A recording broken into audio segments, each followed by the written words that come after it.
Welcome, everyone, to Legion Gaming. I'm your host, Donnie, and as always, I'm joined by my co-host, Deucy. Hello, everyone.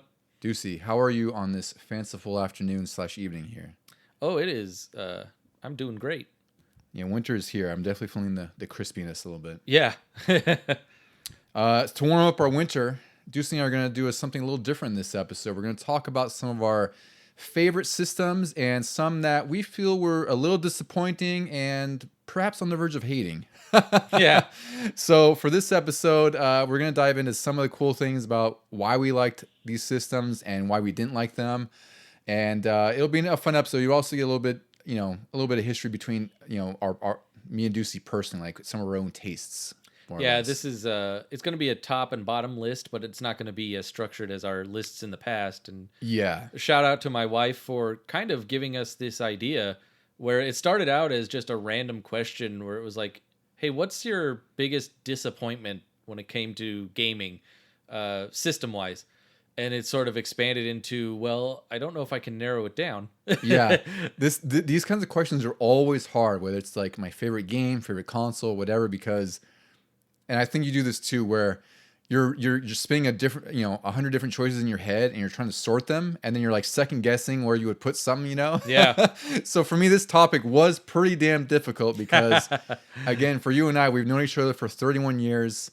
We've played games just as long. I mean, I've played since I was like 4 or 5. You probably the same. Mm. So we've seen everything from literally the Nintendo to PS5 and Series X now and everything else. We grew up right at the right time where the video games were making a comeback. They were like post video game crash, thanks to Atari and all that good stuff, to where games were resurging and having a renaissance all the way to like the golden age. I've even played Atari thanks to my dad. Yeah, me too. I had my dad's Atari. Like that's how I had that after the Nintendo, and like I appreciate it back then too. Like there's a lot of games I thought were fun, like bowling, which is just bowling. There's nothing exciting about it. Combat, and yeah, my brother and I used to play the hell out of that thing. Was Combat the one with the 2 tanks? It was. I think you and I played a lot of Atari 2 at my house because my dad had ours hooked up. I remember playing it when I was really little. My dad had given his Atari to his sister, his younger sister, who lived out of the city. And on the rare occasions we would go up and visit them, I remember when I was really little, we would play it. And I was so little, I never knew any of the names of the games. But also it's Atari, so the names weren't that difficult. Well, the rules were just what they were. Like there was bowling, there was baseball. Like there wasn't a whole lot of and then they had like the other shooters like Asteroids, and I really loved Defender. Frogger, yeah, like all those games. Like I wouldn't name the Atari as like one of my favorite systems, but definitely that system does hold a place in history, right? Rightfully so, because it did a lot of things even before Nintendo did. And unfortunately, it led to the crash of video games that Nintendo saved us from. Yeah. But nonetheless, the Atari was still an influential system no matter what. So it'll be a fun episode, I think. This will be a little bit looser, a little bit, a little bit more pinpointed in certain directions. But Deucy, why don't you go ahead and start with your first most disappointing system? Oh, well, actually, I was going to do what we're currently playing. Oh, we could do that too. We could dive in. What have you been playing? What these systems have led us to. Yeah. the origin stories of sorts. So I've been sort of stockpiling some games into my queue to finally start, and I haven't started them yet, though. Oh, I was going to say stockpile. This is unusual for you, I think. No, I've downloaded some because I finally cleaned out my my hard drive of Call of Duty.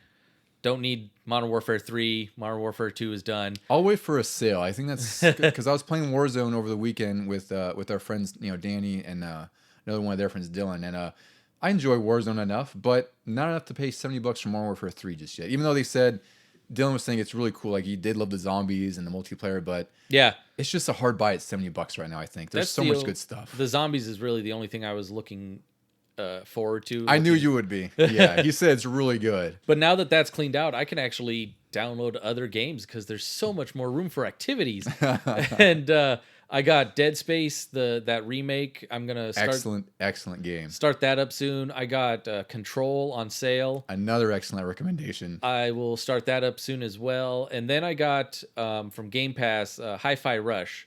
Oh, you're finally gonna dive into that. I did, but I know. Did you play it now, or you mean you had played it previously? No, I just played it just to give it a shot finally.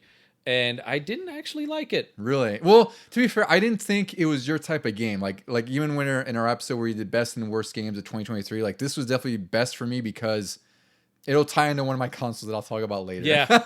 Like this game, Hi-Fi Rush, it's not a game for everybody, but I totally would understand why you wouldn't like it. But let us know why you didn't like it specifically. I mean, it's not a bad game. I enjoyed the art style. I enjoyed the humor in the writing because I played probably about the first 15, 20 minutes. Mm-hmm. Yeah, I enjoyed, and I really wanted to like this game. I liked what was happening with the story and his metal arm and everything. The story's really fun, and actually there's some really funny jokes in there. There's some really great gags that even surprised me. I mean, right off the bat, the robot guards that were like, he's rocking out to nothing, and the guards are just sitting there waiting for him. It was really funny, but I do not like the keeping on beat to battle. I think there's a toggle that they added after the fact that you could turn that off, so it becomes more of like a beat 'em up. Oh, you can turn it off. I believe you could turn it off. I thought you could. I might be wrong, I found the toggle where they put a little meter at the bottom of the screen that shows you where the beat is. There is that, yeah. And even with that, boy, I cannot find a beat. Well, and that's the thing is there is a little bit of a learning curve for that, mm-hmm. and I didn't grew to like it, but it's like I got used to it pretty quick. And also, if you notice the environment, that tells you when the beat hits too. Like if you look at everything around you, the entire game is built around the rhythm of the music on there, which is even more incredible. So it's like if you see like smokestacks or wherever in the background, those would kind of tell you where the beat is. The hard part, with keeping beat is doing the combos within that, right? Yeah. Because there's like XXXYY or whatever that is. So you have to do that while in rhythm and keeping beat. And for me, I love that. Like that was such an awesome, twist on the genre. I found I couldn't multitask because I want to beat them up and I want to enjoy the story and everything, but I'm also trying to force my ears to listen for the beat. Mm-hmm. Or if I have the little meter at the bottom of the screen, now I'm just paying too much attention at the bottom meter that I'm not experiencing the world or experiencing the enemies that I'm fighting. Mm-hmm. And it was kind of funny because I was sitting there playing it and I wasn't liking it. And then I got to a point where they started adding more moves and stuff on when you talk to the little refrigerator thing. Yeah. Which again, very humorous. I loved the characters and everything. But I got to that point and I was like, oh, you're already adding more stuff and I can't even get the first stuff. And so my wife came home from work and walked in and looked at my face and she's like, what's wrong? And I was like, oh, I didn't know you could tell. But I am not enjoying this game, so I'm just going to take it away. And I scratched that off my list. I was like, I gave it a shot. I'm not going to hate on it. It looks beautiful. No, it's totally fair there's some games that, for me, you can't get into. Like, you want to enjoy it because you recognize how great it actually is, but it's like, if you're not having fun, you're not having fun. Yeah, I was like, and apparently it was written all over my face. So instead of that, one game I am enjoying the hell out of is what you already talked about, Mario RPG. Oh, yes. I got into that finally, and I haven't beaten it yet. I didn't speed run it, but I am at... I just faced Spiridovich, which they renamed from the original. Oh, yeah, what was he named in the original? It was like Yardovich or something like that. Oh, maybe it was a translation thing back then. Yeah, and so I just beat him, and I'm going up into Monstro Town. Mm-hmm. But yeah, I'm really enjoying everything they did for that, and all the, like you talked about, the swapping the party members in mid battle. I love that so much. Man, that was so helpful because weirdly I've had some difficulties. I hit that difficulty curve that you talked about, like right at the sea and the sunken ship. Yeah, with Johnny, what's his face? Yeah, the shark. Yeah, and I didn't actually have a problem with the giant squid or him, but it was just the random fish I would bump into along the way, and all of a sudden I'm near death. There was one point where Mallow only had 1 HP. Yeah, oh my god. And I think I had Bowser left, and I was just like, well, it's down to you two. Yeah. It's for me, I loved Mario RPG. Like I said in the last episode, I finished it. It was it took about 11 hours. Actually, it was just under 11 hours. I remember texting you. I was like, look, it's 10 seconds under 11 hours somehow. Yeah. Which I recall the game being known for being kind of short for a Square RPG back then. And I would say it's like the length of Chrono Trigger. Like Chrono Trigger, granted, has a bunch of endings, but it's not that long either. It's like 10 to 15 hours. But I loved every minute of Mario RPG. Like the charm's all there. Like it is a fantastic remake of an amazing Super Nintendo game. I'm so glad that they did this. Did you notice? I was noticing it when I was getting my butt handed to me, but the music during battle changes. Like if you've chained a lot of your timed hits together, the music swells up. Yeah, because you have the counter now. Yeah, and then if you're dying or losing characters, the music calms down to less, to almost nothing, and you're like, whoa. You really feel more involved with it. Yeah, the they added a few things to the game which I think are really good and meaningful. Like they added basically the combo counter. Like the more time hits you chain, the higher your chain goes. And you also get little bonuses depending on your party members. Like you might get a boost to magic defense or magic offense, defense to physical attacks. It's really cool because I mean you should be doing timed hits anyway and timed defenses, but now you're even more encouraged to do so and also build your meter for the triple action moves, which are very similar again to like Chrono Trigger's team up moves. Where, like the whole party does like a super attack, and they look awesome, and most of them pretty useful. I would say like there's one with Gino where you don't take damage for one hit that I didn't really use because it's like it's Mario, Peach, and Gino. Yes, which I do use that one a little bit because she puts this like umbrella of protection over you. See, I didn't use that once throughout the whole game man. because for me I was like it only I think it negates one attack, but it's like I don't know, some of the attacks are random, so it's like I don't want to use this, and like Smithy for instance uses attack, let's see, just hits me and the next attack's a one hit kill, so it's like cool, I just wasted my super on nothing. But I think they block the unblockables, the ones that you can't time to stop. I think it does stop those. I think it does, but I don't know when those are coming is what the problem is, right? So it's like I'm gambling on whether I should use my super mirror on that one. I could just use one that damages everybody. Yeah. But yeah, it's a fantastic remake. I definitely recommend getting it if you haven't, because it's one of the best Super Nintendo RPGs. I mean, for the longest time, we thought it was just lost to that system. It was never coming back. But. This, I was very shocked that they even did a remake, because it's one of those things where people wish for it and hope for it. And it's like all of a sudden a couple months they're like, oh, it's coming out in like 3 months. Like, what? Yeah. Hooray! This was never supposed to happen, but I'm going to take it, Yeah. That's cool. Were you playing anything else or just Mario RPG? No, that, like I said last time, I was so close to the end of Mario Wonder, but then Mario RPG came out and just bum rushed me, and I completely lost track of everything else. Yeah. No. Well, so for me, I mentioned last episode, I was a little bit fluid with what games I've been playing lately, but after our best of episode, I got back in Street Fighter 6 again. Oh yeah. Because I hadn't played, because there's so much out before that, right? There was like, again, Spider-Man 2, Alan Wake 2, Mario Wonder. I got through Cyberpunk. There was a ton of awesome games that had come out, and also I put a ton of time in Mortal Kombat 1 online, and I really love that. Aside from the microtransactions that we talked about before, right? So it's been that are getting worse since we talked about. They're getting worse since we talked about, which we recorded like a week ago, for God's sake. But so I decided to get back in Street Fighter 6, and for me, like I was talking to Randy about this, but I was really struggling with like, should I have named Spider-Man 2 my game of the year or Street Fighter 6? And the more I play Street Fighter 6, I'm like, I love Spider-Man 2, but I just, like, for as easy as me to get lost in Street Fighter 6, I think I made the right choice making that my game of the year. Because you made Street Fighter 6 the game of the year? Yeah, for me, my personal game of the year. Yeah. So, I've been playing that a lot online. Yeah. Ranking up my Guile, my Dalsum. Because it's like so easy for me to just get lost in it. Like I'll play for like a couple matches, like, oh, I'll do a couple sets. And it's like 3 hours later, 4 hours later.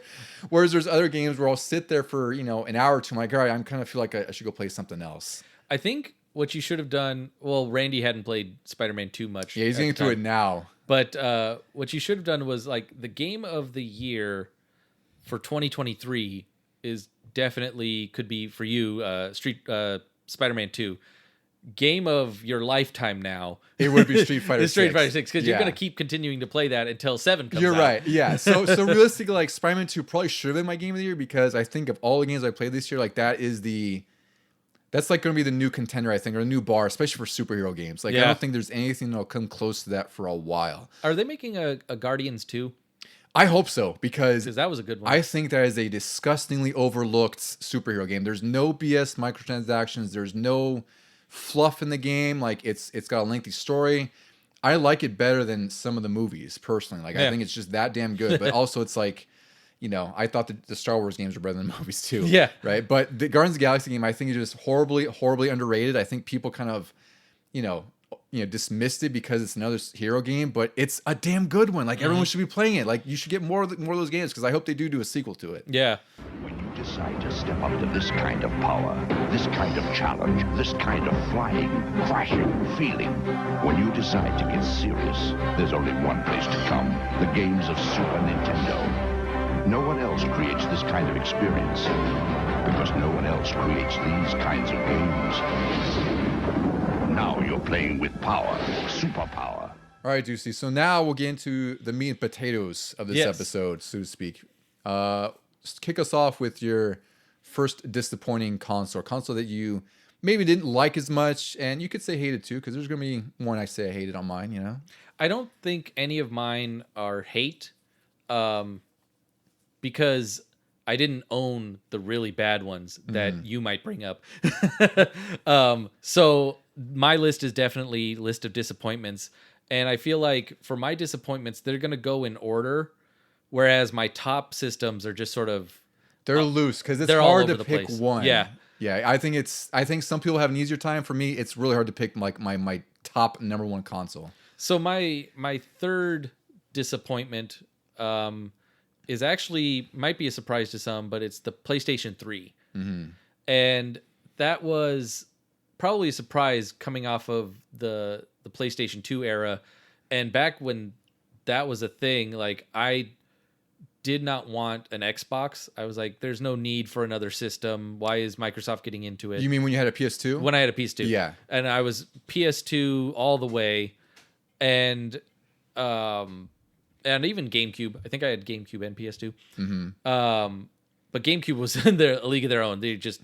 And it also came out nearly a year later, too. Yeah. That was 2001. That was like right around the launch of the Xbox, the original Xbox. It was like, they were like a couple days apart back then. Which is crazy. I just had a GameCube for Mario games or Nintendo, first party, whereas PS2 was the system to have. And then PS3 came out and they just fumbled everything on launch. And it looked like one of those fumble plays where guys keep trying to pick it up and they just keep kicking it further away.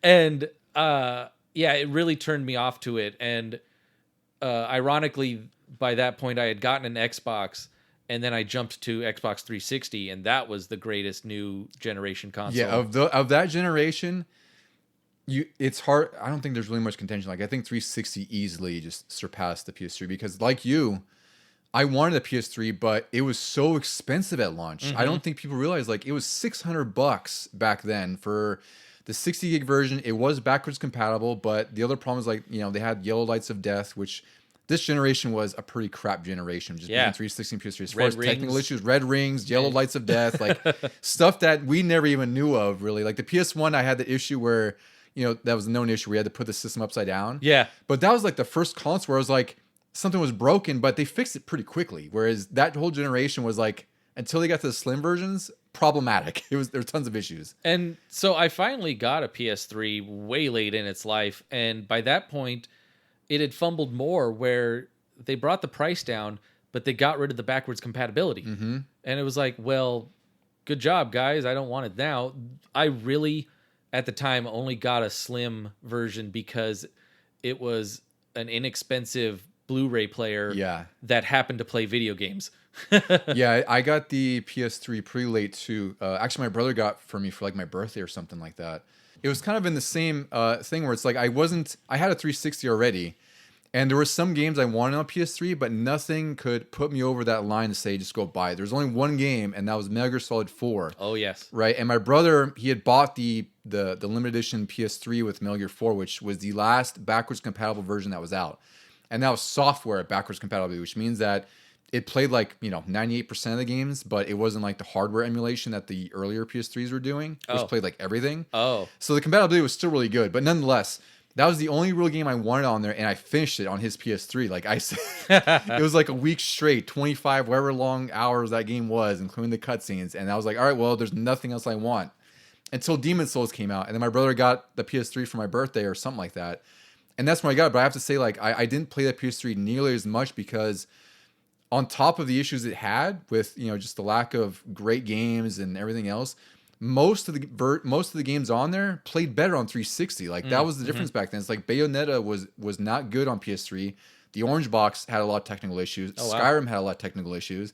So it was one of those things where PS3 was almost too complex for its own good, and it was causing more problems on third-party games than anything else. And I think the social aspect helped because everybody we knew at the time had a 360. They jumped into the 360 boat. And so we would get on giant Halo and Call of Duty parties that you couldn't do. I mean, besides the obvious reasons, but you couldn't do that with PlayStation 3. Nobody else really had one. And the cool thing was 360 did have backwards compatibility. It wasn't 100% with the OG Xbox. Oh, yeah. But there was a lot of games that you could still play on there. And for me, like I wasn't initially interested in the original Xbox until my friend Brandon, he was all into it. Like he got it at launch. I remember he got it at launch. He slept over my house for like a week, and we played through Halo co-op, and it was like one of the most awesome experiences ever because it was like us playing at the wee hours, going through Halo, and that's when I was like, "Crap, I need to get an Xbox." Yeah. But then, like you said, when the next generation came out, like I definitely jumped into 360.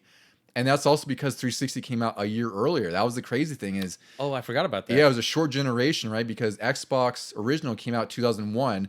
November 2005 was 360. So that was a 4-year generation, which is kind of crazy. And then PS3 was a year late. Came out in 06 at $600. I was going to say, what, like $200 more? Or? $100 more. I think 360 was $500 when it came out. Oh, wow. 3 or 4 or 500, somewhere around there, Man, I would say. I don't remember that much. I remember getting it on my own for once because I had a job and disposable income, but I don't remember it being that much. I must have found a sale, or it was... I know I didn't get it at launch, so it was... Me neither. Yeah. I got it, I want to say the summer of like 06 or something. You were when I bought it, actually. Went to the Electronics Boutique. Oh, yeah. Yeah. And I got like... Oh, I remember that. And when we unboxed it at your house. Yeah. I hooked it up. I think I got like Fight Night and Oblivion, I think, or something like that. But yeah. Well, PS3, I did eventually get... the only games I needed on there, like Metal Gear 4 and the Uncharted series. Yeah. So that's the thing is, I don't want to say too much negative about PS3 because I did really like it, but I think when you compare it, like you said, the PS2, there's a noticeable drop-off because PS3 did have a lot of great series coming, like you said, the Uncharted games. I personally love Twisted Metal, so I thought it was really great that they got a newer Twisted Metal game on there. They had some really cool games like Puppeteer, which is like this stage play game that's like a platformer that's really gorgeous and unique. There's 3D Dot Game Heroes, which is like kind of like Minecraft before Minecraft, but it's like a Zelda Minecraft. So it had like a lot of cool games on it, a lot of great series that started in there, like Infamous. I love those games. I think... Oh, yeah, I did play that. I played the first one. Yeah. I never played the second. And then I never played this, but I know a lot of people liked it. Little Big Planet. Yeah, that was a really cool and unique game because you could create your own levels on there and share them. So it did a lot right. I just think that it stumbled too much for me to make a big, to make it a big deal for me too. Yeah, that's why I said I don't hate it, but it's definitely a disappointment. Yeah. Compared to the others. All right, so for the first game on my list, this one is a real stinker, and I don't think anyone could dispute it, but it is the Tiger Electronics Gamecom. Oh my God. For those not in the know, the Tiger Gamecom was released in the late 90s. And previous to this, like we mentioned on one of our other episodes, Tiger Electronics made a lot of these stupid digitized, versions of a lot of franchises. Like they made like these mini games of like LCD based games on like Mega Man, Darkwing Duck, a lot of franchises that, I mean, damn near every franchise had a Tiger game. And we're just now learning about more and more that we never knew. Yeah, like there were so many that there's a GoldenEye. Yeah, there's a GoldenEye one. Like I found the Castlevania Symphony of the Night one that blew my mind. Wow. Mortal Kombat Mythology Sub-Zero. Like that's actually probably better than the console one. Maybe, I don't know. That's a stretch. I'd be curious. But it's like I couldn't believe how many franchises or properties had a Tiger Electronics game. So for whatever reason, Tiger decided to get into the portable game business, and they made their own system, and it was around $80 or $90. So it was already a budget kind of console because I think the Game Boy was probably around that same price. I think you get a Game Boy Pocket for under $100 around the late 90s, maybe a Game Boy Color. And this thing it was black and white. It came on board with a couple of games. There was a game called Lights Out, which is like this puzzle game where you have to toggle all the squares and make them all disappear. Oh yeah. It had a phone line port. No. So you could get online. Ooh. Not sure we could do online, but my brother and I got this. I remember we got this clearance at KB Toys at our shopping center where we lived. That makes sense. Yeah, and we were like, well, whatever. It's like I think it was like $20 for the console, and each game was, I don't know, maybe $5 or $10 each. And we got a handful of games. We got Mortal Kombat Trilogy. I believe we got Sonic and Knuckles. We got Resident Evil 2. And I forgot what the other one was. We had a couple more. It might have been Duke Nukem and something else. Ooh. But this system was hot garbage. Like the fact that they're charging $90 is pretty offensive. Did they ever make a Doom for it? I don't know, but I would bet that someone programmed it and put it on there. And the funny thing is, like, you know, like this, I don't think the system would be as bad, but as bad if it wasn't for the actual LCD screen.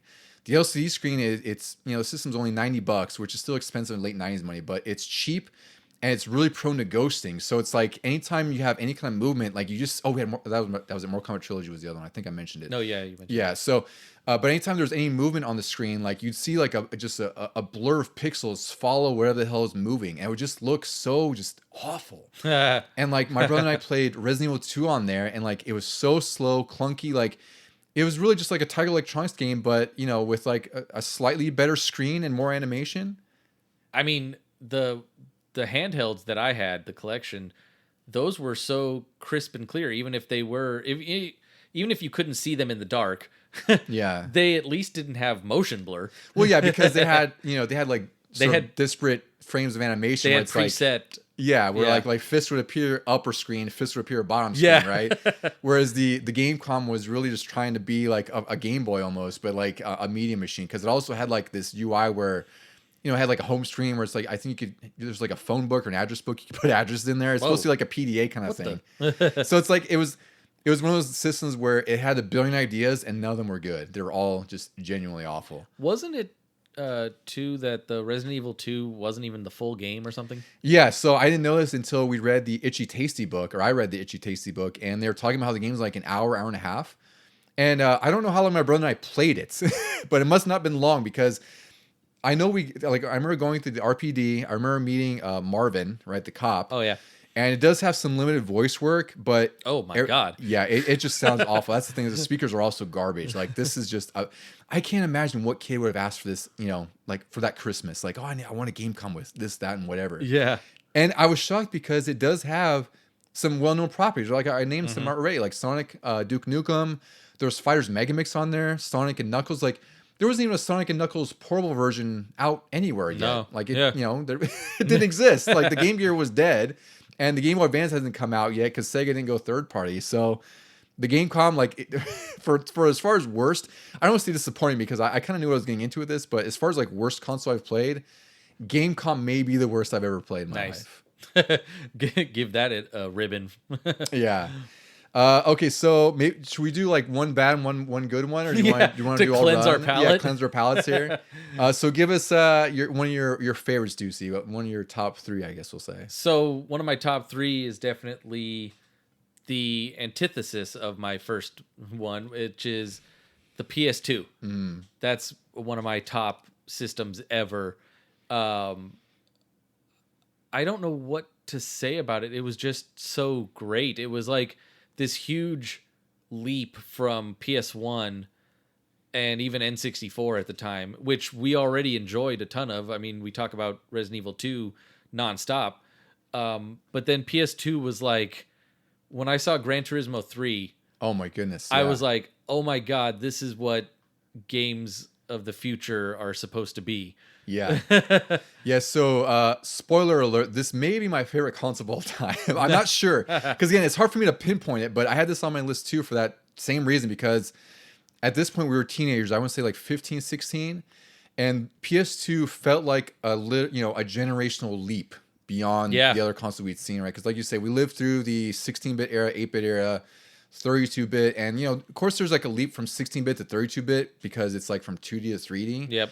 But PS2 looked like the generational leap that we had been kind of waiting for. I remember the hype being at a fever pitch before this came out, because there's like the official PlayStation magazine, which I was a subscriber to. Like, PS2 was kind of elusive before the release, right? Like, there was like, we know Sony's going to do it, but we don't know. Yeah. But I would agree. I mean, what favorite series would you say were born on you for PS2? What? I'm sorry. What? What would be your favorite series that's kind of started on PS2? Ooh. Because it had a lot. That's the thing, is the game library was massive. Well, it's interesting because a lot of the stuff on PS2 was already a continuation of PS1, just better. Like Gran Turismo, really looked better and was more playable than the original Gran Turismos. I could actually get licenses and play the game. Metal Gear, like Metal Gear 1 or Metal Gear Solid 1 was amazing. And then Metal Gear Solid 2, despite what you think about the story or anything, like that was visually the next step and it was amazing. And then Twisted Metal you mentioned for PS3, but also Twisted Metal Black. Oh my Twisted goodness. Metal Black was amazing compared to the originals on PS1. So I can't remember the ones. I'm sure when you bring it up, if you remember more, I'll be like, oh yeah, of course. But like, just continuing on the traditions of PlayStation 1. Yeah, so just a couple of notes about why this for me is like it's easily one of my top systems is it was an amazing DVD player, which is a big reason why it sold so much, right? Because that was the big thing. It was a DVD player. Like DVD players were expensive back then. Like in the early 2000s, I remember my dad bought one. It was like, I don't know, $400 for like a 3 or 4 CD changer, DVD changer. It was, or more than that. I don't know what it was. But DVD players were not cheap because they were pretty new then. Even DVD movies were like $30-$40. Yeah. Right. And the PS2, I think, launched at $250 or $300, somewhere around there. Yeah. Right. And for that price, like even if you didn't play games, it's a cheap DVD player. Yeah. For the same reason I got a PS3, like I got a PS2, but this was opposite. Like I wanted the games first, and then it was great that I could finally start getting DVDs because we didn't have a DVD player before that. Mm-hmm. Yeah, 100%. So, and then on top of that, one of the biggest things I think that made it sell even more was that it was 100% backwards compatible with your PS1. Yes. So every PS1 game you owned, very slight upscaling. Yeah, and actually, yeah, exactly. So there was an options in the system menu where it could increase load times, and some games would get smoothed out, so they would look a little bit better. Which, again, for me at the time, that was pretty mind blowing. Like all the games I had, like I was trying out some games just to see how they looked on PS1 on PS2. Yeah. And I do remember some games would not like the faster loading. Like I put in Silent Hill, and when you toggle the faster loading on that, like it actually speeds up the voices and audio. Oh, weird. So it sounds like chipmunks almost. So aside from a few issues, like it was just an amazing idea, or even just unfathomable that you could play all your entire library from last generation. Which for some people that made it easy to just trade in their PS1s, right? It's like, well, I'll put this towards a PS2. I'm sure that sold a ton on its own. And the PS2 had longevity for me because even once the original Xbox came out, they were getting a lot of the same games. There weren't too many exclusives one way or the other besides Halo. Mm-hmm. And so PS2, I just kept getting games for that, hit after hit. It didn't matter if they were also on Xbox. I was getting like the next generation of Bond games, Agent Under Fire, Nightfire, we played the hell out of.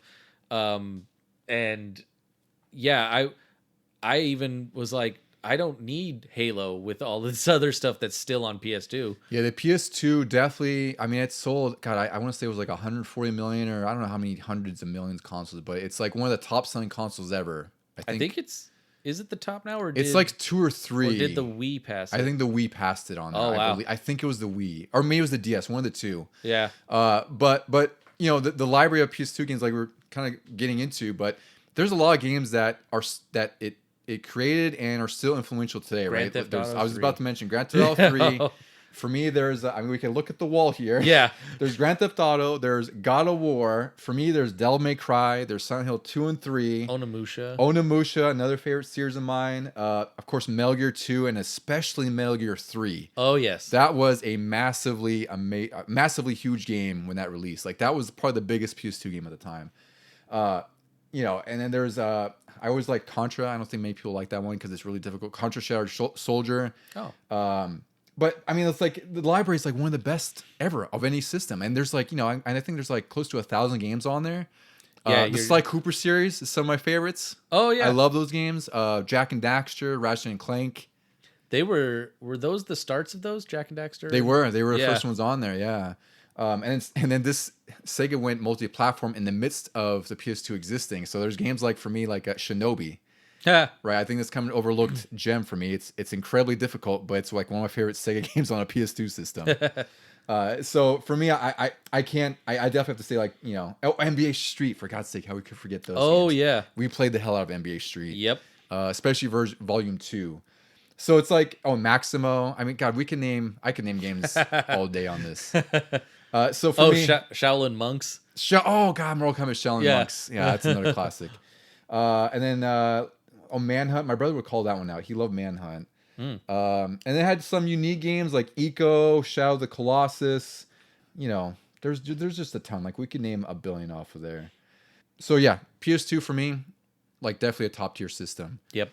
And then for one of my favorite systems that we've talked about, PS2, it's come on the opposite side of things. It was sort of competing with it early on, and that's the Sega Dreamcast in 1999. Yep. You did not own this, but you borrowed the entire system from me and some games for good reason. It's the only system I've ever borrowed, I think. Yeah. Did you? I don't know if you borrowed anything else. No. Maybe the PS1 before you bought it. I don't know. I don't remember. Oh, no. No, it was just the Dreamcast. Yeah. So for me, the Dreamcast was. I'd already been a Sega fan before this. It's pretty obvious. Like I love the Genesis. I didn't own a Saturn because you were smart. Well, that and like it was expensive back then too, right? Like I got the PS1, which was already expensive as all hell in 1995. It was like cheaper than $500, or was it? Yeah, I think it was $400. Saturn was $500. Yeah. And the funny thing is, I played a lot of Saturn at Blockbuster because they had the kiosk. So I played a ton of Clockwork Knight and Knights there because we went there often. So it was either that or Super Mario 64. Oh yeah. So I skipped the entire Saturn generation, thankfully, because that died like instantly. Pretty instantly. It was like within a year or two, and like Sony just had a bigger game library, the better hardware, just better everything. And unfortunately, like the Saturn is like. To me, like that's like one of Sega's biggest tragedy because it could have been such an awesome system if they didn't try to just jump the gun and get out the gate first. Weren't they already planning and creating the Dreamcast while Saturn was barely out and already in its death throes? I don't know if they were thinking about it immediately, but my assumption was it was pretty close. I thought. Well, I would think so because the Saturn didn't sell very well at all. So it's probably one of those things where it's like, well, we're not getting traction now. Sony's just getting further and further ahead. Actually, didn't the Saturn sell okay enough in Japan? Because it had a head start there, and I think the game library was bigger by the time it came to the US. But it still just wasn't comparable to PS1. Nope. PS1 was like the juggernaut back then. Like it just no one expected them to do well because it's Sony, and ended up being like the champion of the generation. Because and especially once the N64 came out, that kind of just didn't do the Saturn any more favors. Like the Saturn was out, I think like early '95, like summer '95, right before PS1, and then it died within 2 years. And by then it was just PS1 and N64, while Saturn was having like a handful of releases. It's surprising how much like crap that N64 would get compared to PS1, but at least it was also part of the 1-2 combo that knocked out Saturn. It did, yeah.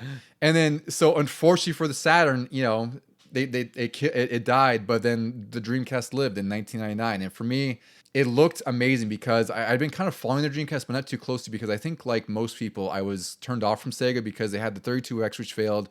They had the Sega CD that I wanted when I was a kid just because I wanted it, but I grew to realize it was not great either. Yeah.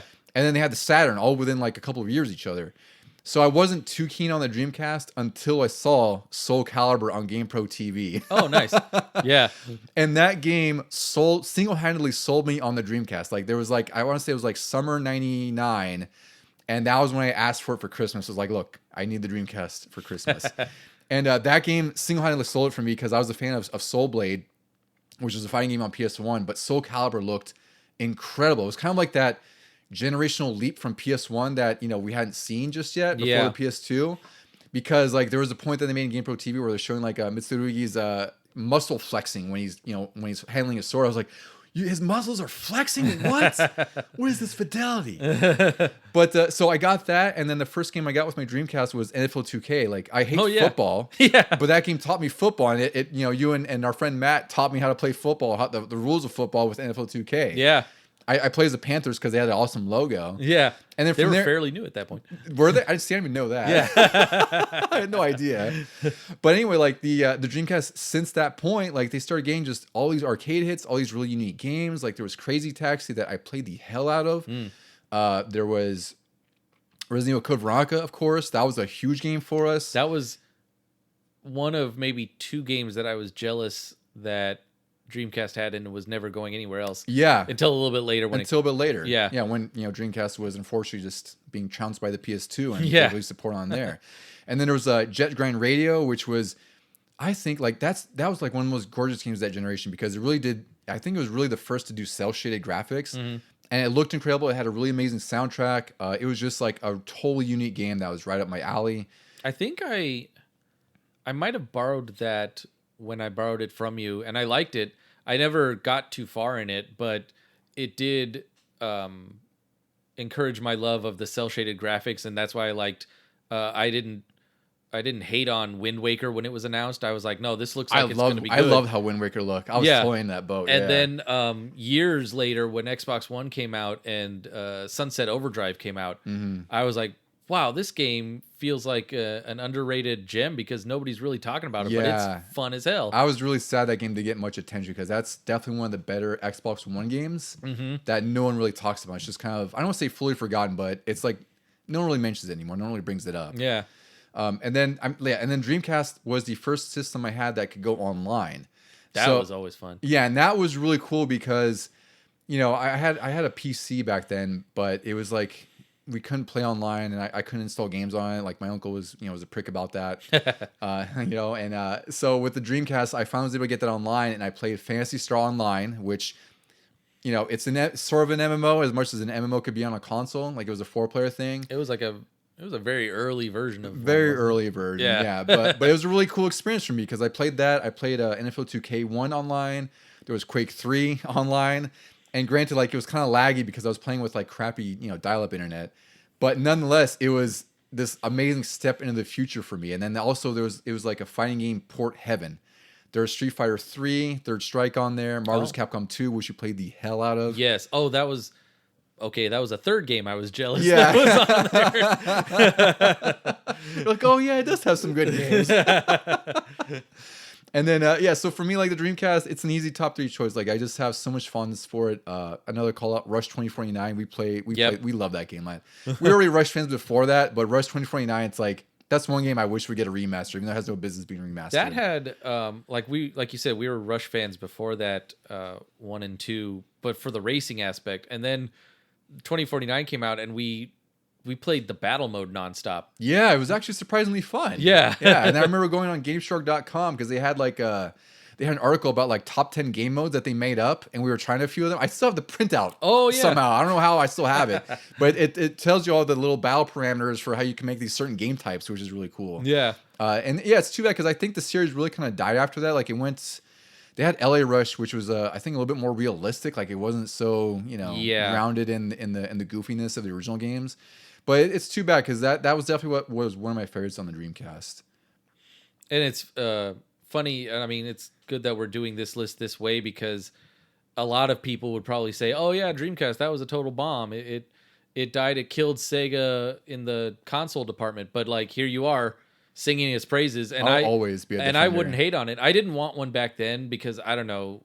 For some reason, I had a weird premonition, and like I had just gotten the PS1 from you.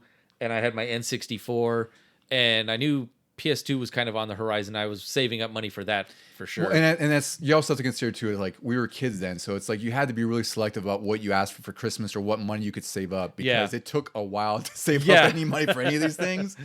And I was just fortunate that my parents were like, "Yeah, what do you want for Christmas?" Like, well, I could get a Dreamcast, and I remember they got it was Costco. They had the bundles back then, the console bundles. That was the place to go. Yeah, so that's how I got NFL 2K because I probably wouldn't have bought NFL 2K otherwise, but it came with the console, and I actually love that game. Like I don't like football, but that's one of the few football games I'll play. Yeah. Granted, I'm usually pretty good at playing like football games. I'm just not good at them.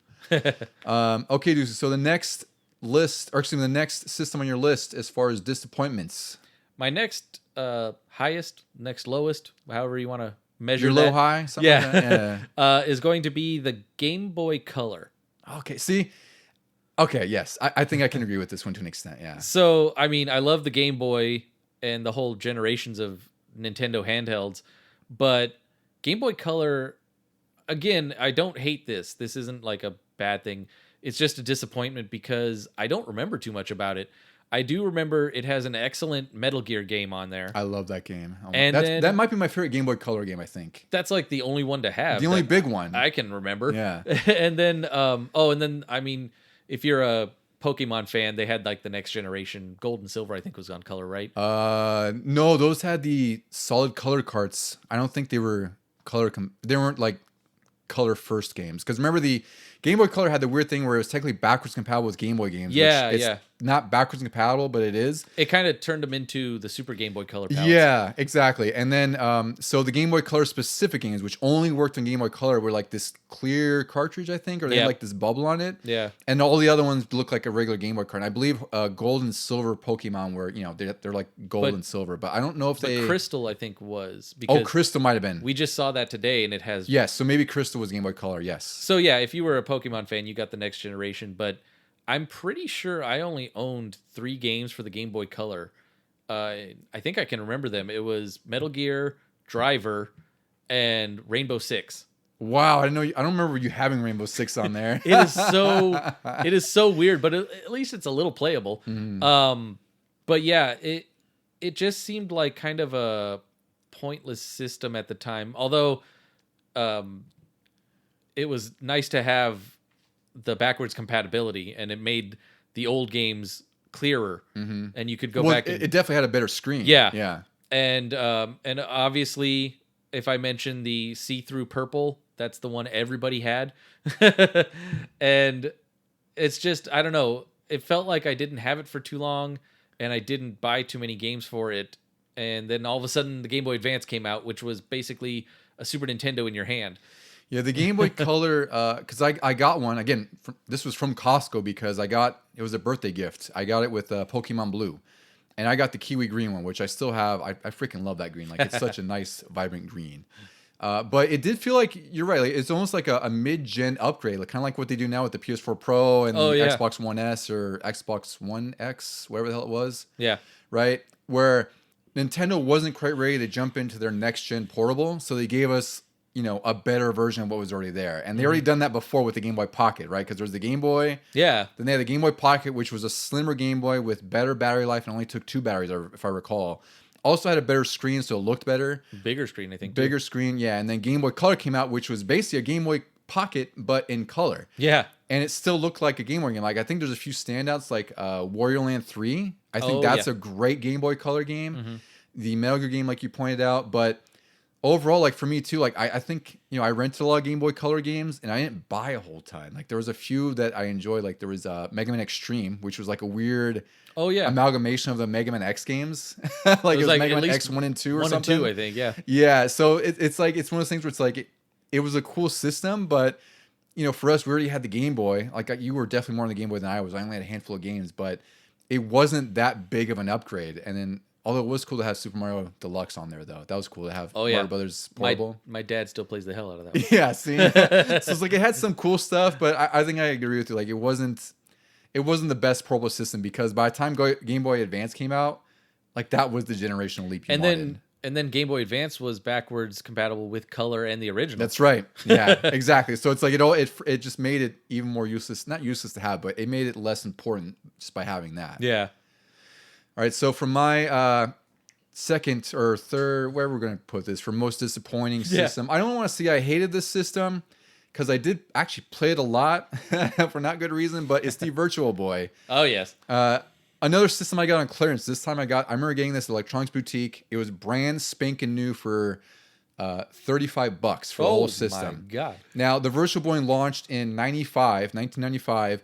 It's easily Nintendo's biggest failure, I think. There's nothing else. Not even the Wii U failed as hard as got close. It got close. But the Virtual Boy was like the biggest failure Nintendo had up to that point. It was $180, I believe, at launch, maybe $200. It was they kind of touted it as a portable system, but there was nothing portable about it. It was like this big sort of headset looking thing with feet that you would put on your table or you could play it laying down, which I did, which was stupid to begin with. Headache inducing. And beyond that, the graphics were literally just red and black. That's it. And there was a 3D effect that was kind of cool. They did that because the headset has the 2 screens in there that are independent. I guess they're offset in such a way that makes it have this 3D effect. Yeah. But most of the games aren't good. Yeah. Like I believe I got 5 games that were $10 each. I got Aren't there like 8 total or something? There's 20 total released for the system. Wow, okay. 20. And there's a, I remember like my parents and I, like we took a family vacation to like Sonora or something, and we went to a Blockbuster there. I remember we went to Die Hard with a Vengeance. The movie? The movie on VHS. Nice. But I saw a Virtual Boy. This is before I bought it because it just came out like, I don't know, a few months before this. And I remember seeing Waterworld on there. I was like, Waterworld? Like, the water's black in this game. Like, it's black and red. This is so stupid. But the games I got were Totoro Boxer, which was actually a really cool kind of punch-out game. Oh, yeah. Red Alarm, which is a wireframe shoot-'em-up, which also is kind of an ugly game.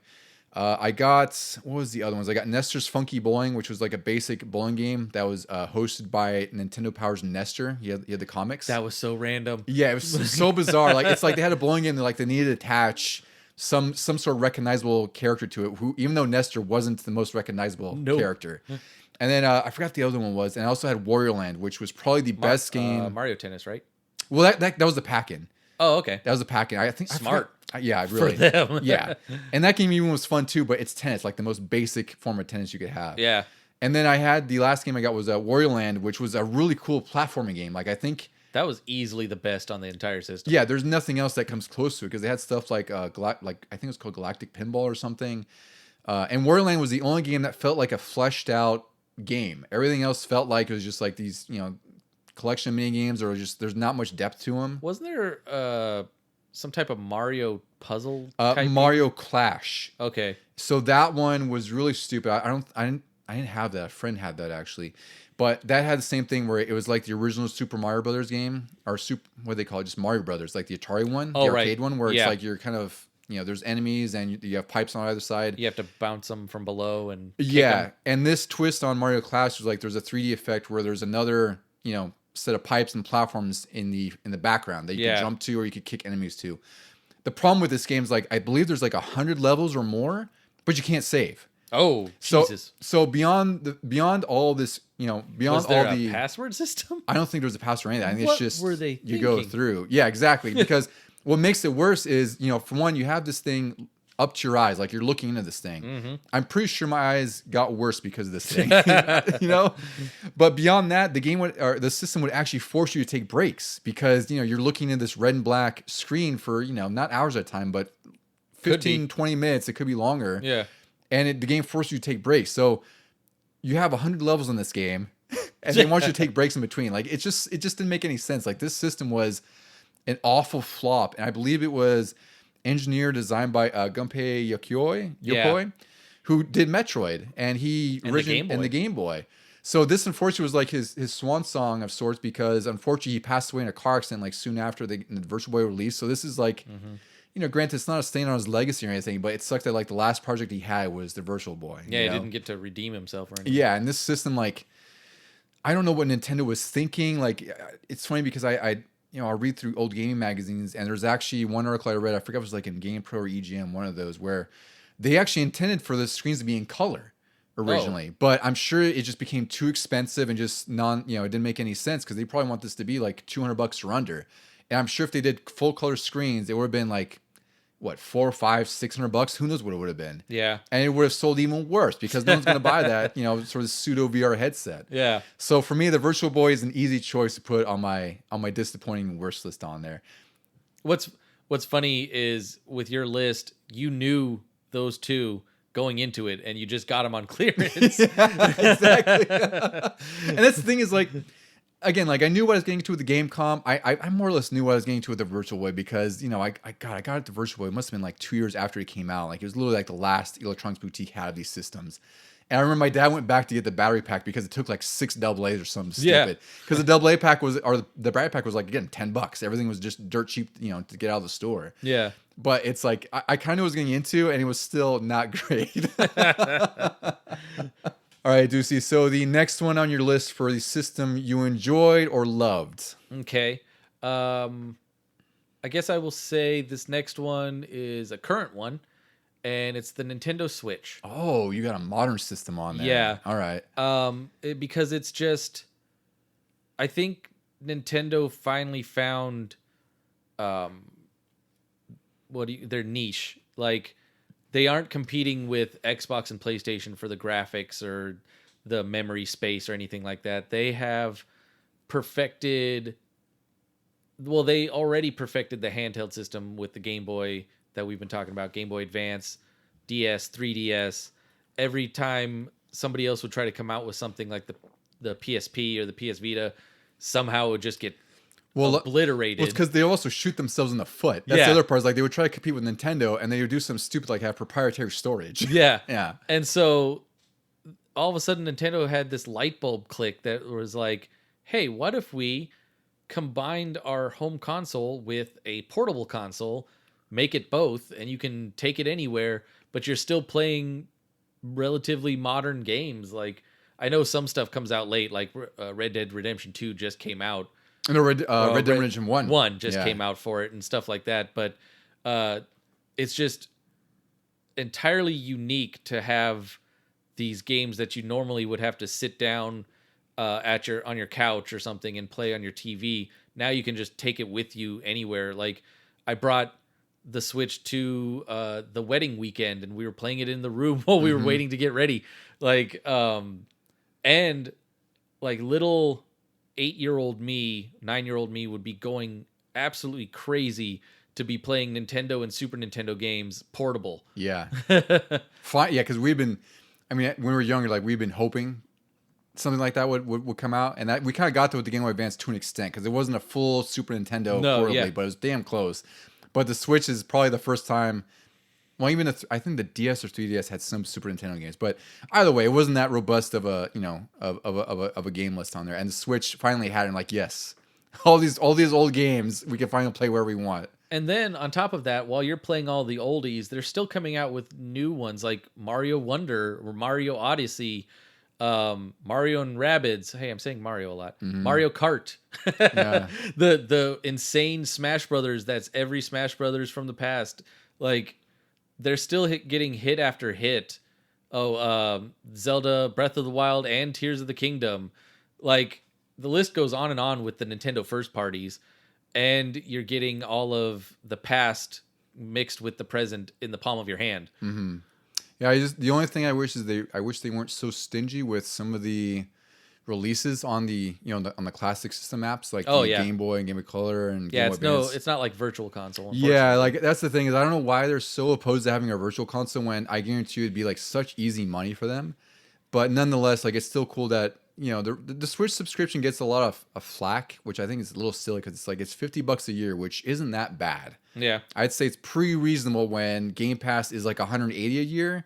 And PS Plus just went on a price hike that's like $170 a year as well. No. Right? So $50 a year, and granted, you're not going to have voice chat. You're not going to have messaging, which I think it sucks and is stupid. But you and I don't play too much. What we do when we play Switch online is we party chat on Xbox or something else, unfortunately. But anyway, like for $50 a year, you get you get those old apps. You get N64, Game Boy Advance, Game Boy, right, which includes Game Boy Color games. Yeah. NES, Genesis, like there's a lot of old legacy games on there that are cool to play on the Switch, and some look pretty damn good. Like some of the emulation is really good. Yeah. Let's see. So for Switch, I haven't been able to place this high up for me yet because before we started recording, I was kind of telling you where it's like I love the PS4, I love the Switch, but it hasn't hit that nostalgic note for me just yet, where I can speak to how fondly and put it as my top list ever. But both systems do have a lot of great games on there. Like, I think if you're a gamer at any point in the last 15, 20 years, there's a lot of great stuff to consume no matter what system you're getting into, Yeah, I kind of surprised myself putting it on there, but I was like, I just have to because I am thoroughly enjoying this portable or docked. It's good job for Nintendo, especially coming off of what's going to be next on my disappointment list. Like, They really did a great job, and it's just I hope they don't mess it up going forward with like an underwhelming Switch 2 or something. Well, so there's rumors about Switch 2 now. I mean, granted, like they've been persisting for like the last 2 years because the Switch is getting older at this point. It's 6 years. It's gonna be 7 years old next March, I think, March 2024. For me, like I'm not like a person who's like too heavy on graphics necessarily, but I do think that some games are just butt ugly on the Switch. Like I love Bayonetta 3, but that's a game that should be on PS4, PS5, Xbox, whatever, because it needs to look that gorgeous. Like it looks okay on the Switch. But nonetheless, like you said, the first party Nintendo games are amazing. Like they are by far the best use of all the techno power that the Switch has. Like Tears of the Kingdom, we were talking about in our best of episode. Like that is a really technically impressive Switch game. Yeah, it won't look great on when you compare it to like a PS5 game, but it's an incredible looking Switch game, no matter how you slice it. Yeah. So for my second choice or second shout out is the Super Nintendo. This for me was an easy choice. It was hard to kind of place it though, but the Super Nintendo was for me like I was about 6 or 7 when I got my Super Nintendo, and the amount of games that were on the Super Nintendo, like I already loved the Nintendo, but the Super Nintendo was such a huge difference from going from the NES to like F-Zero, Castlevania 4. I'm going to shout out again, Mega Man X. Yeah. Like there were so many franchises that really, got more amazing on the Super Nintendo for me. There was the Final Fantasy games. Yep. Granted, like I didn't play those till a little bit later when I got a little bit older, but the library of the Super Nintendo, I think it's hard to really rival it. Like there's so much on there that holds steady today, I don't want to talk too much about it because spoiler alert. Okay. We'll save some bits and pieces for that then. Yeah. That's what we'll say on Super Nintendo. We'll dive into it more there. Okay, so for our last worst system or disappointing system, Deucy, kick us off with your most disappointing there. My most disappointing is the Nintendo Wii U. Yeah, okay. I could totally see why this would be on your list or anyone's list. Yeah. I don't, once again, don't hate it. Well, yeah, no. I just am apathetic towards it. It was so weird what they were thinking. Like they totally mismanaged the marketing. People got so confused. They were like, is this just an add-on? Why am I buying this Wii U game and it doesn't work on my Wii? Mm-hmm. Like everything about it. And I got it way late in its life, but I don't think the Switch was even announced yet. I just wanted it for Mario Kart 8 and the Smash Brothers that was out for it. Even though I had the 3DS Smash Brothers, I still wanted the bigger one. Yeah, the actual main version that wasn't cut back. That we could all play if we all got together. Mm-hmm. But really for Mario Kart 8, because I was missing out on that one. And what else did I get for... Oh, I actually got Breath of the Wild for Wii U. I never played it I forgot you got that on there. That's right. I never got it for the Switch, which I should go back and get it now so I could play it. But because my Wii U is packed away. When I moved, I actually unpacked the Wii and set that up again because I figured there is an off chance that we might play this way more than the Wii U. Mm-hmm. The only props I'll give it is it's set up the Switch with that weird clunky gamepad. It really was the prototype to the Switch. Yeah. It feels like because Nintendo, I want to say, I think the Wii U sold under 15 million. I think it was really low. Like it's something that was just, you wouldn't think Nintendo could falter like that again. And even then, like 15 million is better than a lot of systems wish they could do. Like, not to go too far back, but like the Jaguar, all those 3DO, they wish they could have sold 15 million units, right? Yeah, they were in like the thousands. Yeah, hundreds of thousands. I think like 3DO might have sold like a couple million, but which is still impressive. I didn't even realize that, right? But the Wii U was bad for Nintendo. Yeah, and it got so bad that I think he was the CEO, but Satoru Iwata, he actually took a pay cut. That's for me. That's unprecedented. Any CEO taking responsibility for the falters of a company, taking half. What is this? It's like he's a unicorn in that aspect. He is, and it's really a testament because he's widely regarded as like someone who loves games. Like he's even said like he passed away I think in 2015, unfortunately, pretty suddenly. But he was known for journalists as being like the most passionate gaming nerd who's just happy to be at Nintendo. And for me, like I have nothing but respect from the fact that he was a big wig CEO, and he's like, look, we messed up with the Wii U. I'll take the pay cut rather than lay people off or cut salaries. You never see that. No, especially like in the last few months, we've seen things like Embracer Group laying off 900 plus developers because they bought everything up, and this clown CEO is just firing people left and right. Yeah, because they rushed out games and they were like, "Oh, why are these bad? I guess we'll have to fire." Yeah, and they closed like a bunch of studios, so it's impressive nonetheless. But either way, it's sad that Nintendo got to that point, especially that he had to take a pay cut, because that's the hard thing to admit to the world that like this system isn't doing it for us. No, yeah. And it was the same for me. Like I didn't buy it till later, and then I ended up trading it in because there wasn't a whole lot on there. Like there was a few good games. It was clunky, like you said. The gamepad thing was weird because if I recall, like you still had to have your Wii U on, right? And you could play on the pad, and it just, I mean, the pad felt kind of cheap to me. Like it just was really, big, kind of unwieldy. It wasn't comfortable to use. It was some lightweight plastic. At one point, my screen got a little damaged because my cat just walked on it. That's all it took. Yeah. Like my cat steps on my Switch all the time now, and it's completely fine. But back then, it was like, boom, one little pinprick in the thing now. Yeah, so it's really surprising because, and big thing too, I remember when they announced the Wii U, like their big thing was like, oh, look, we got third-party, developers on, like a lot of third-party jumping in. Like they had there was like a Mass Effect port, there was the Call of Duty port, there was Batman Arkham City, I think was on there. Mm-hmm. And they all had these enhanced gimmicks for like the touchscreen where I think like, there's like an inventory screen for Batman, like his gadgets would appear on there.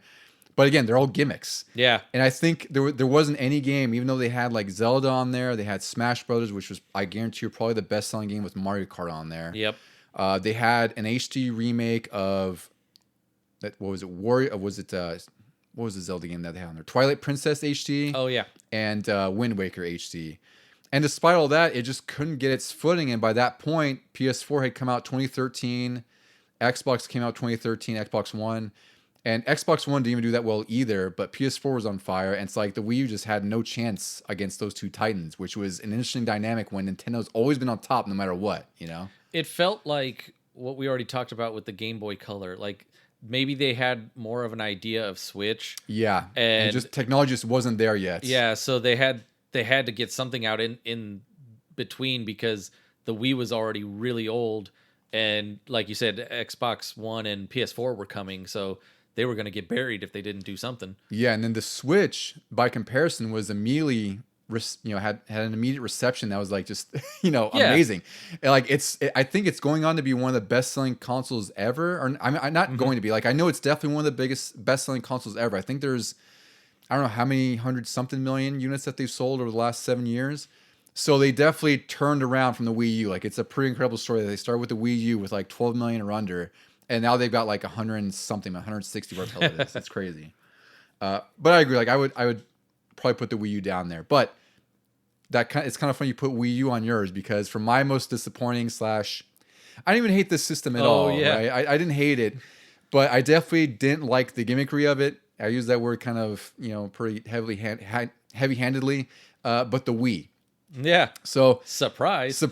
Yeah. So for me, I really don't like gimmicks in games or consoles. Like I just think the novelty wears out pretty damn quick for most of them. And then I think a lot of games can't implement them well. Like they're just kind of shoehorned in. And the Wii was the most apparent for that because I'm sure Nintendo had some sort of edict, or maybe they did, where most of their games had to have some sort of motion control component or some gimmick to utilize the Wii. And for me, like there's some great games on there for sure. Like I really love Smash Brothers, but I think it's the weakest entry of the Smash Brothers games. Like I feel like I played it the least. Mm-hmm. And it wasn't because it was bad, but it was just I remember we were playing the online. Like that was a big thing. We were really excited to play play online together on there, and it was the laggiest garbage I ever played. Like I remember you and I playing on it. It's like what? Like there's so much delay. Like it was skipping. It was just an ugly experience. So the Wii U had awful online. It did have the virtual console, which is cool because you get like this, I remember getting Super Metroid on there, Donkey Kong Country, a few others, but it was just gimmick city. Like I hated that most of the games and franchises I loved on there had gimmicks. Metroid Prime 3 was like one of my favorite games on there, but you could get pretty damn tired swinging your arms around. I was about to say my arm got tired just pointing and trying to pull the shields off of bad guys. Yeah, you pull the shields off them. You're using it to use the grapple hook. Like the novelty is there for those games. Like I wish it was one of those things where it's like the games that really made sense with it, like the Wii Sports. Yeah. Perfect use case for motion controls. Like that, we played the hell out of that too. Like there was a tennis, I think we played golf probably the most, maybe, and bowling. Yep. Right? Those two. And it's like if it made sense, I think it's great. But it's something like Metroid, like I don't want to sit there for 10, 15, 20 hours. Yeah. In multiple sessions, waggling my hands around like an idiot, trying to do like most basic things. Granted, the controls felt great on first-person shooters, right? Because it was like an aimer, like a motion control thing. But point and click. Yeah, point and click. But it's like everything else, like tied to like waggling this or waggling that. It's like I really got sick of it. And on top of it, it looked like garbage. Like the 360 was out, PS3 was out. It'd be one thing if the gimmicks held the games up, but it also looked kind of ugly and wasn't pleasant to play. But I'm glad that certain games from there were eventually ported to other systems, like Donkey Kong Country Returns. One of the best, I think, Wii games that are on there. Tropical Freeze too, wasn't it on there? That was on Wii U. Oh, okay. Which is funny because that got a port on the Switch as well. Yeah. I hope they'll do a Donkey Kong Returns, like a better port, because they did one for the 3DS, which was really good. But I think it would really shine on the Switch or Switch Pro, or they end up calling it. Yeah. But for me, like the Wii was just, it was a miss. Like it sold more. It's one of their best selling consoles ever. Like it's sold tons. But for me, like I hate gimmicks, and the Wii was just too much of a gimmick. And then there was crap like the motion sensor bar, like if it would get frayed. And like it was really temperamental on like the calibration. It had the thinnest cord or the thinnest wire. I was like, this seems. I never had a problem with it, but I was like, this could go bad. Yeah, and it gave me like flashbacks of like the Super Scope, where it's like you could either put the sensor bar below your TV or above it to get better tracking. It's like, I don't want to deal with this crap. Like it's just so dumb, I think this is the one entry where we are going to have completely different takes on this. Oh, I'm sure, and and it's totally fair too. I think it makes sense. I never played the Gamecom, but I agree that it looked crappy, and I did play your Virtual Boy every once in a while when I went over, and you got your fix in that 10-15 minutes. That's all you needed. I was like, I wish this Wario Land was not on here. Yeah, absolutely. I wish they would port it to Game Boy or something.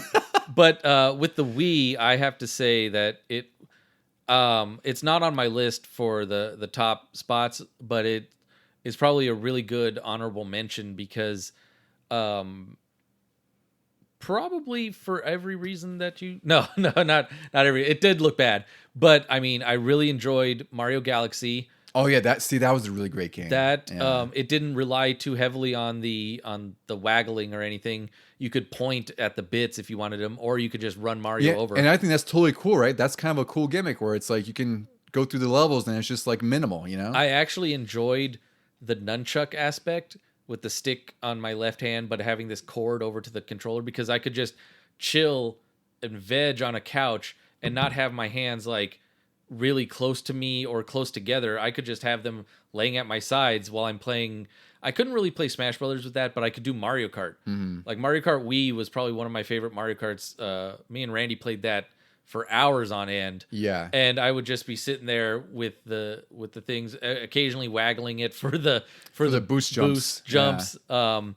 So I did like that aspect. And then you mentioned the Wii Sports. I think that was an amazing innovation for Nintendo because like everybody in my family has a Wii, even if they might not play it right now. Well, I remember we played with your parents, and they eventually got a Wii after that because of that. Yeah.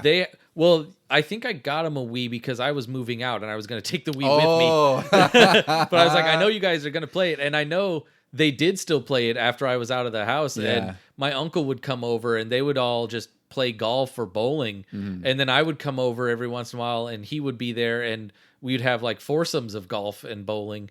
And we would get together for my usual family holidays. And on Easter, you would see everybody standing up and bowling in my like aunt's family room. She had a Nintendo way back when I was little. And then she had a PS2 for my younger cousin when he was little. And then nothing until a Wii when the whole family would get together. So yeah, I thought they did an amazing job with that, and that's why it was like one of the biggest sellers ever for. Oh, easily. Yeah. Like that's the thing is like this is purely subjective, right? Because for me, it's I didn't get to play with many people often, but like when you did get in those party sessions, right? Like we were playing the hell out of like anything you would play with friends. It was really fun. Did we have it when I lived over in Monterey with Matt and? No, I don't think. I thought we at least played some tennis there.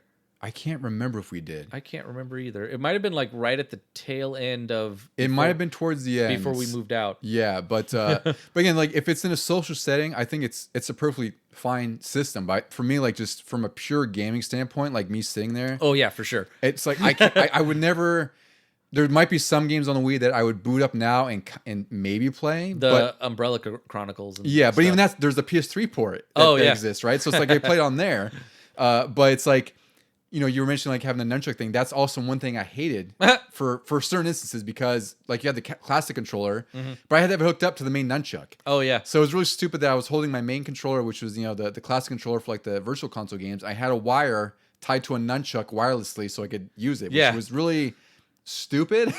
Like you might lose it. You're like, wait, why? Well, it's just kind of unwieldy. Like it's just kind of dumb to have something connected to something that's it's not like a light thing or a heavy thing, but it's just like you have a. It's just it's just there. It's just there now for no reason. Yeah, but again, it's like I totally acknowledge that like it is a party system. It's sold well for a reason, and I think those are totally valid. But for my like, we'll say the old codger gamer in me, it's like I just don't want any gimmicks attached to most of my games. I think that's really my biggest point for that is. There were too many games that shoehorned gimmicks in them and motion controls. Yeah. Whereas, like you said, Wii Sports and those other party games, it made perfect sense for those. Yeah. Right? But it's like, whereas with Mario Kart, like you had the boost thing, did it really need that? No, it didn't because in Mario Kart 8 for like Switch and Wii U, right, you could just hit the trigger and, pop off a jump and do that, right? So it's like... It's probably pretty telling, too, that you could plug in the GameCube controllers... Yes. To play Mario Kart Which I did Smash more Brothers. than anything. Yeah. That was the go-to.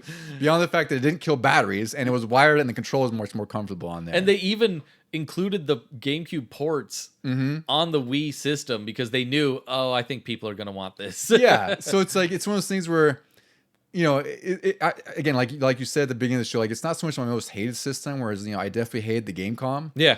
But for me personally, like there's just, of the Nintendo systems, I feel like this had the weakest length of time to hang on to me. Like it was just, I really liked some of the games on there, but the forced gimmicks just kind of it ruined a lot of the games for me. It's just like, this isn't fun to play at some point. Like I really wanted to get into Metroid Prime 3. And it's like, I almost finished it, but God, I'm so sick of just waggling my hands around. I know. I played Skyward Sword on that one, and I got tired. Yeah, that was another annoying one. I got tired of swinging my hand around like a sword. And that's a lengthy game too, because it's a beefy Zelda game, and it's like you're doing that for, I don't know, we'll say 20 hours maybe, right? I want to go back now and pick it up for Switch because they got rid of all that. Yeah, it's a little, I will say it's a little clunky because now the right stick is like you're slashing. Oh, weird. Right, which is weird, but it's like... at least that's just my thumb, not my entire wrist. Yeah, plus I would say it's like, you remember how Dead Island 1, I think it was Dead Island 1, had that with the right stick where it's like you control...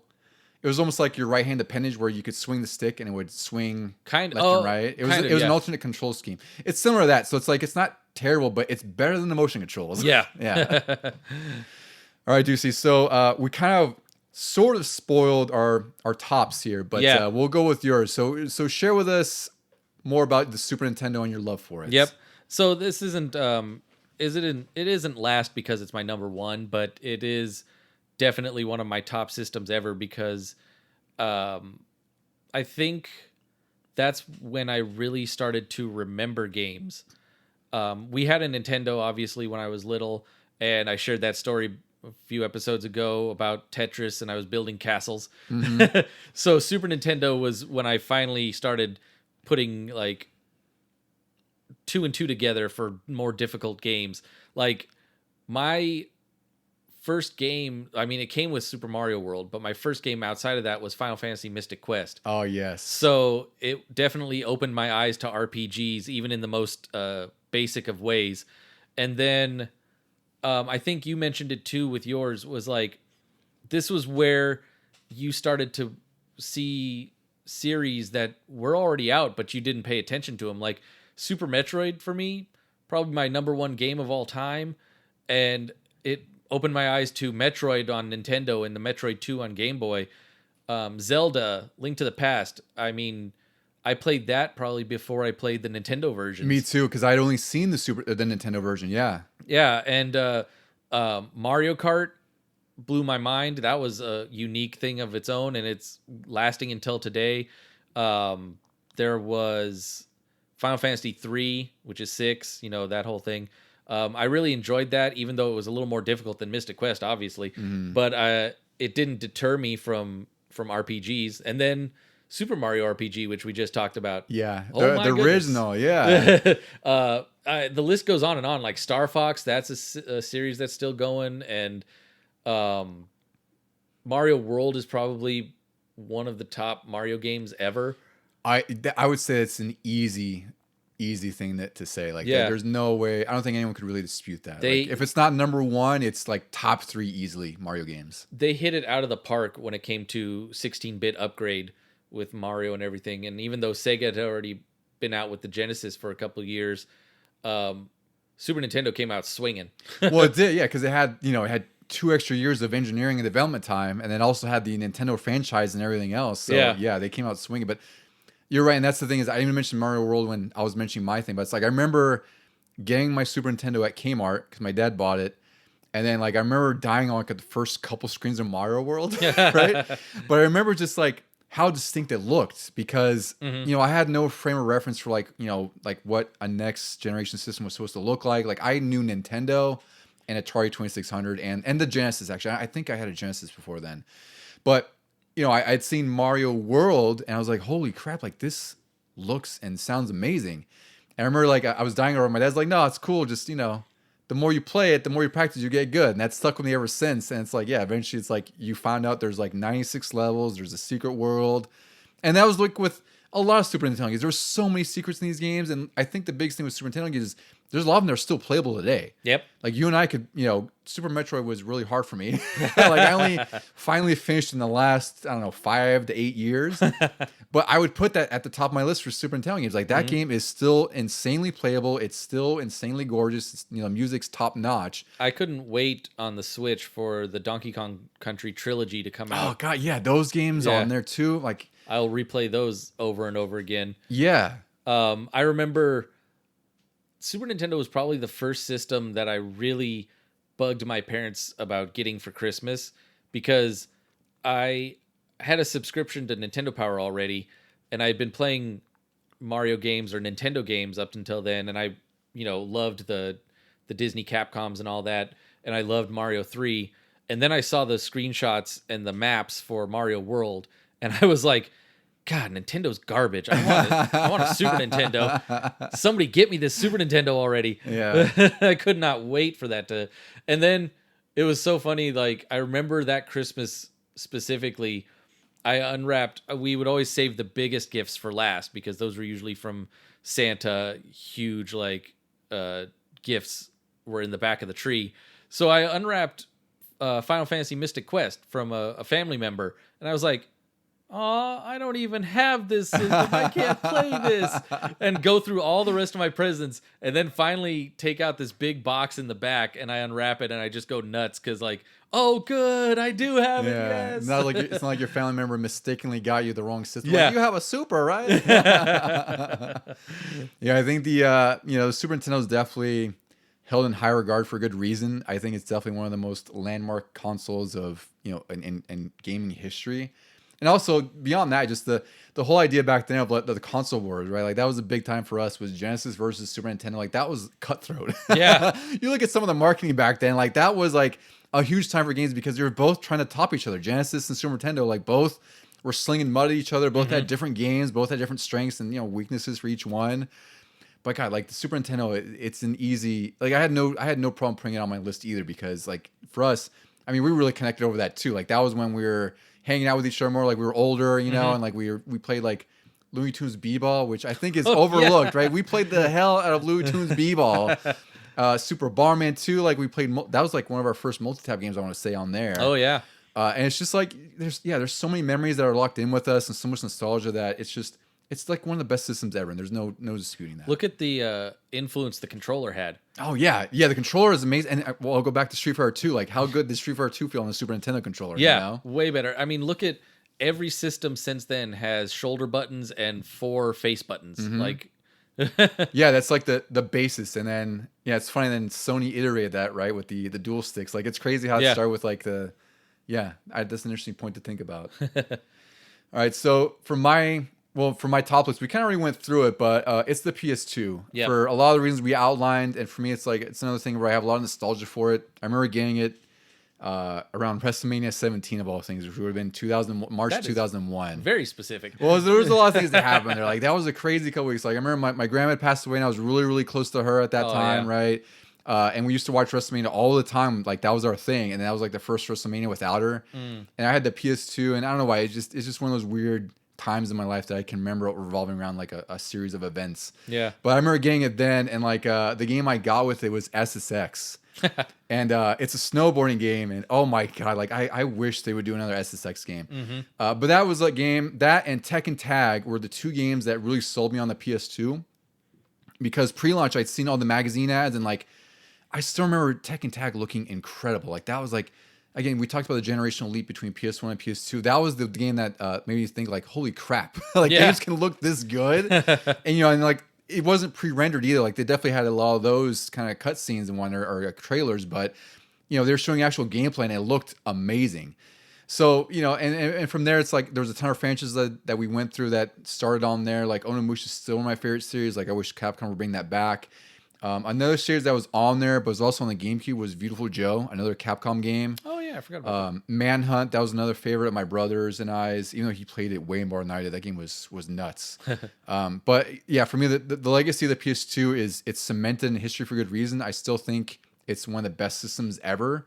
And it has like one of the best libraries ever, I think. Like there's nothing real else that can touch that. Yeah, a lot of stuff aged well with that. You could go back and play, and they really should look back at those and remaster some rather than like, oh, The Last of Us Part 2 is getting a remaster only a couple years later. Like, yeah. Well, I would say let's go back to Onimusha. Yeah, that's the thing is like, so that's the thing is they did release one remaster version of Onimusha, and I bought it, played it, loved it. It's a super short game, which is funny. Like I remember being short when I was younger, but like I beat it. I somehow I remember most of the game despite not playing it in like 20 years. Oh wow! And I beat it in just under 3 hours somehow. But I missed the trophy for like, or maybe it was just over 3 hours. I think it was like 3 hours and 3 minutes. The trophy was for under 3 hours. Something stupid. But anyway, like, they did one remaster. I was like, cool. They're gonna remaster the next two or whatever, and they never did. But also I think the PS2 it doesn't get much love for what I think the Dreamcast started, which was a lot of those quirky games, right? Like there was God Hand. There's games like, geez, what else we have? Like I said, there's Eco, Shadow of the Colossus.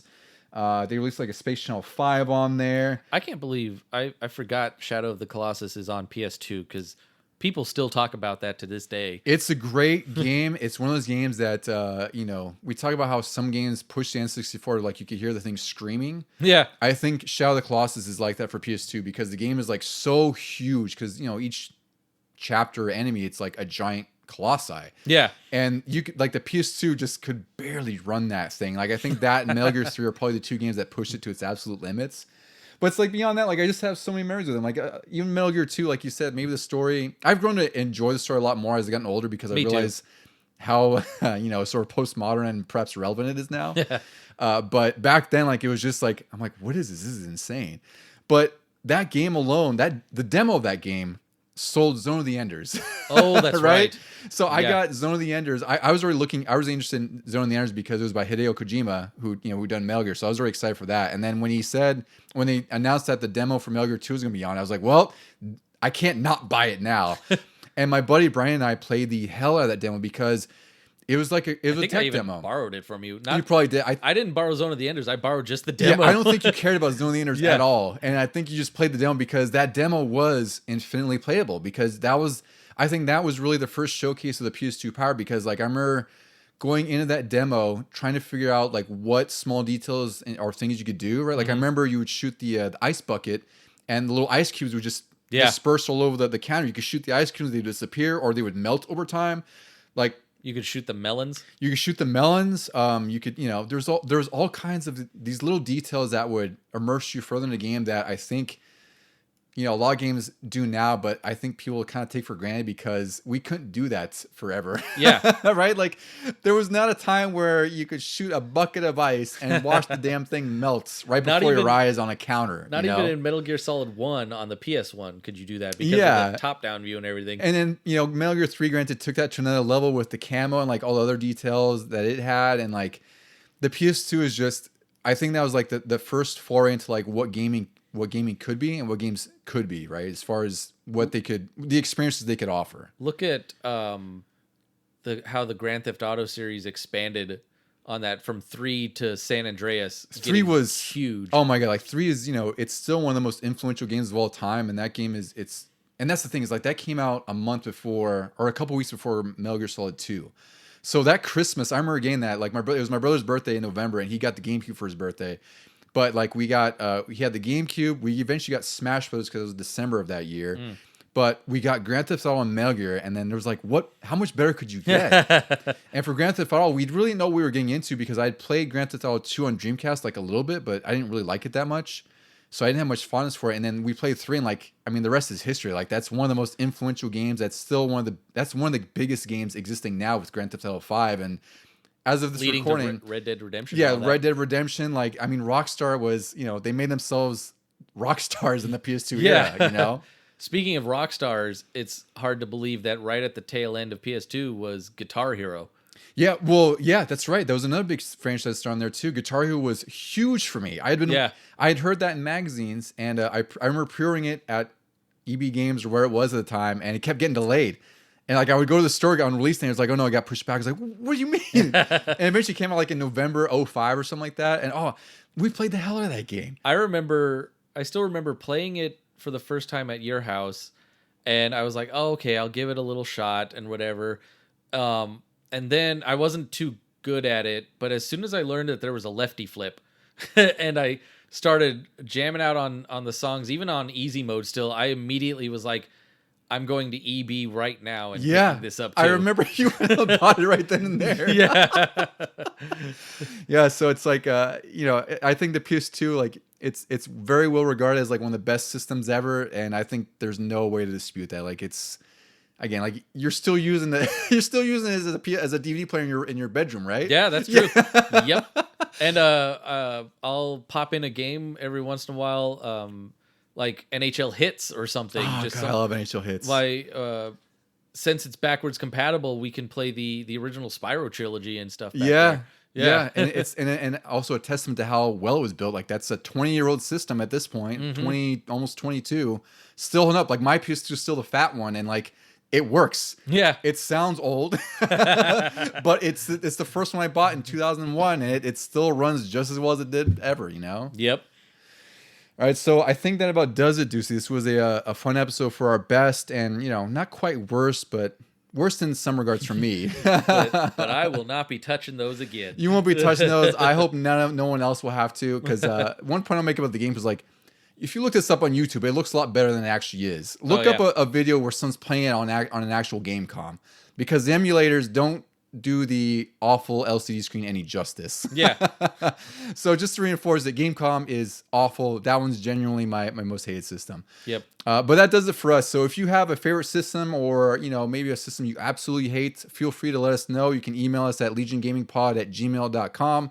We're on X and Twitter at Legion Gaming Pod, and we're also on Instagram at Legion Gaming Podcast. Any final words for our friends who are listening out there in the audio world? Well, you know what it is. Press start to continue. Thank you, everybody. Have yourselves a great evening. Jet Set Radio.